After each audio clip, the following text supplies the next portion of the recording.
Everybody.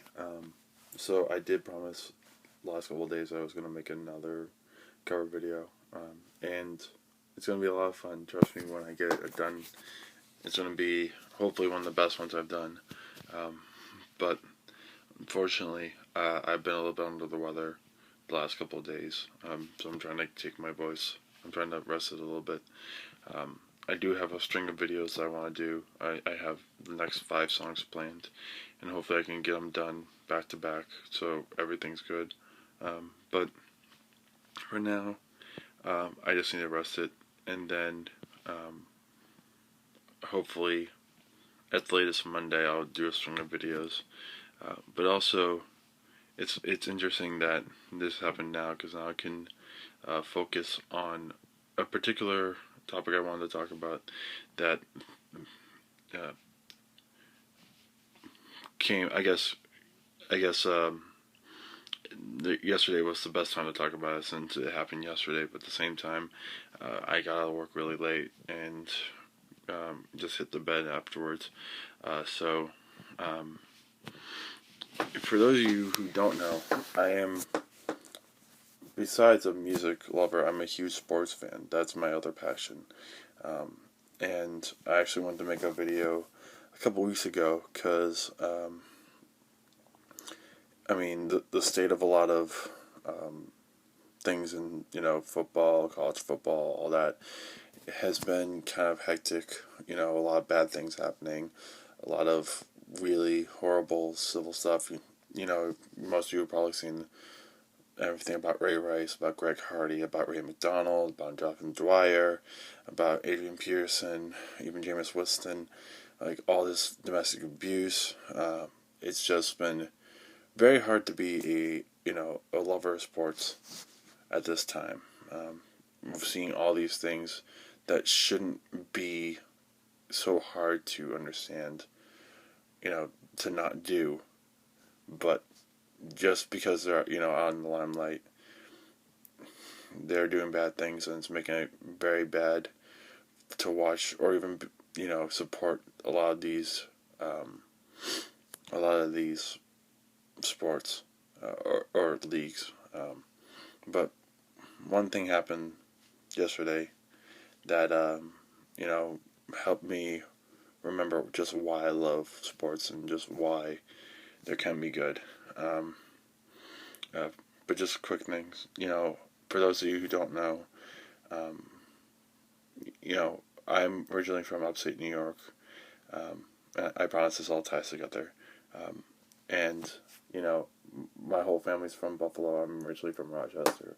So, I don't remember a lot of it, but ever since I can remember, I've loved, the Yankees and the Bills and Sabres. And, even though I live in Massachusetts and I have for the majority of my life, I still root for them.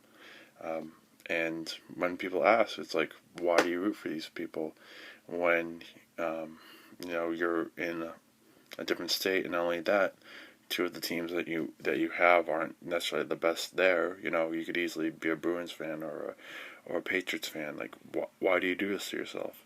And I do it for a couple of different reasons.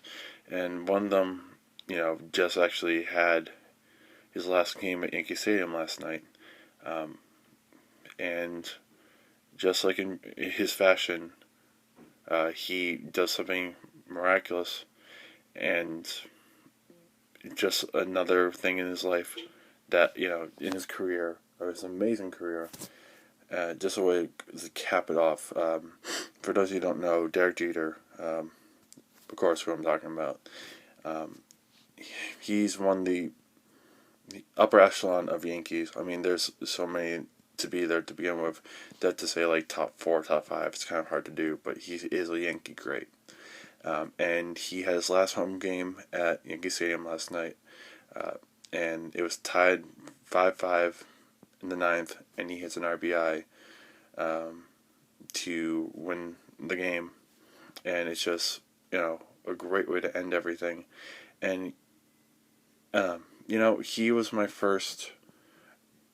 the first person, sports-wise that I grew up with, and and I wouldn't say role model, but he was like the first one that helped me get my love of sports. I started out as a Yankees fan. I didn't really know football that much until later in life, probably like early teens. Um, Hockey, still get it sometimes don't. Basketball I love, but I don't really watch it with a team in mind. But like, I probably wouldn't love any of these sports if it wasn't for Jeter and the old Yankees, Rivera, uh, Messina, Sheffield, and all the older greats in the '90s teams. And it's just a way that you know a way to bond with the family and everything like that. And I've loved it ever since. Yeah, I've grown into loving college sports probably because I just finished up college, so and just being in that atmosphere, you gotta love that kind of stuff too. But even though I don't watch it as much anymore, I still have a passion for the Yankees, and it's just crazy to see such a constant in my life for you know at least 15 years that I know of, maybe probably like 14 or 15, and he's been in the league for 20-ish years. It's just crazy to see this all leave. You know, we lost two greats back to back, Rivera and Jeter, and it kind of reminds me, like, it also amazes me, like, as Yankees, you know, a lot of people call them the evil empire, and it's true because we do we solve our problems by using money. Like, there's no way around it. We got A-Rod, we got Shara, um, all these big names, and even with that, even with all these stars in New York, people like Rivera, people like Jeter, who have been a constant there in helping us win. Um, they never had the limelight. They never were, all about me people. They were classy. They were class acts, and it's hard to see nowadays, especially in this time of TMZ, Twitter, Facebook, everything like that. People want news now, and more often they want negative news now because then they can make opinions and all that stuff. Like, people are more interested in seeing domestic violence and things like that because it creates heavier and more important opinions. Um, People don't really care as much about the good stuff because it just goes away too quickly. But it's incredible that in a time like this, that Jeter and Rivera just were staples of class and dignity and never got into trouble. You never heard anything about them getting in trouble at all, and it's amazing. The way I judge it sometimes is, you know, the best way to judge a true baseball player or even just a great Yankee is look at how the Red Sox treat them. Um, you know, I've seen countless people, countless friends of mine, uh, have no bad words for either of them, and you can see so many bad words for everybody else. But Red Sox fans are also going to miss them, and it's actually kind of fitting to see Jared Jeter finish up his career against the Red Sox. Um, you know, just a and not only that, but he will be playing all of them, and it's just a staple of class and everything like that. Um, so, it's going to be a tough time to see him go. But not only that, it's crazy to me, and also not just sorry, backtrack. Um, it's not just that he was a class act off the field; he was also a class act on the field. There's a show called First Take on ESPN. And there's been countless people throwing out amazing stats about him, about Jeter. The number of hits he's had, number of World Series rings, all these crazy things, and he's up in the top five a lot of these categories. But the craziest thing in the way that it shows, um, you know, how big of a class act he was he played in 2000 so far 2,903 games, and he out of all those games he never got thrown out of any of them, and that's incredible. That's over that's about 20 years worth of games. Never gotten thrown out of any of them, and to in a world where again it seems like every other day you see someone else getting in trouble for something, fines, stupid words, violence, bad behavior.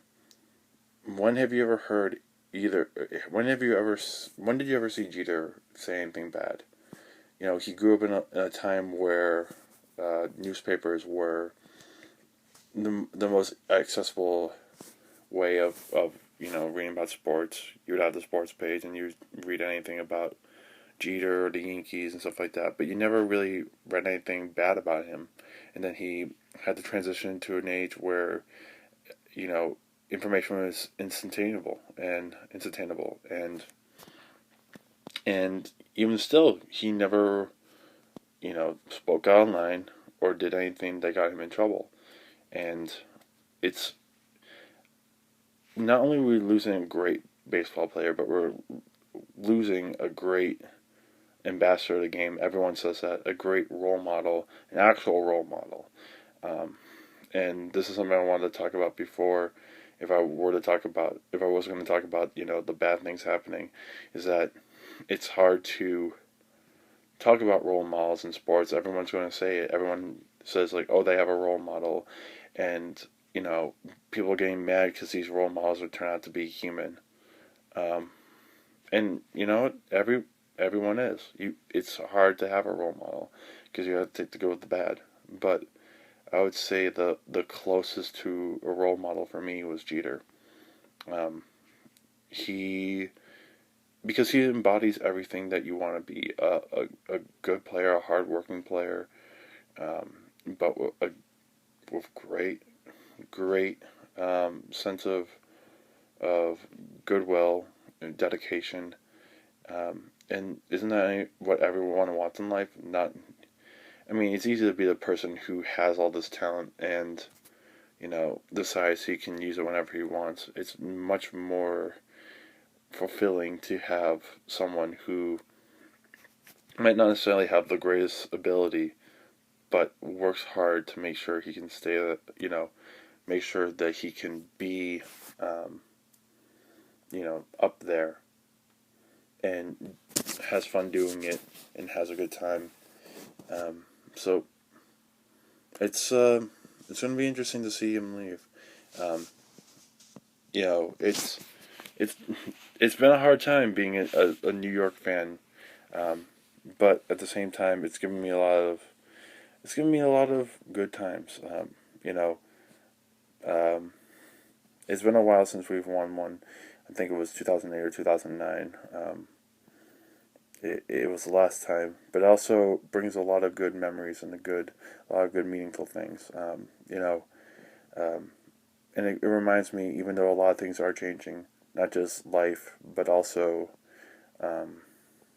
not just sports, but also my life, where I'm just out of school and everything's still up in the air. It brings me back to times where I can still bond with the family, and some of them aren't there anymore. My dad, unfortunately, passed away right after the Yankees won their last World Series, so at least he got to see a good thing happen before he left. But even with everything happening before then, after then, me, my brother, and my dad would always watch these games. And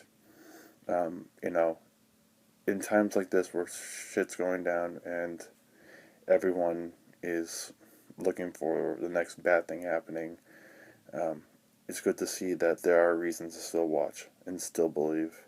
And it's going to be interesting to see what happens for the Yankees in the next couple of weeks. I mean, the next couple of years.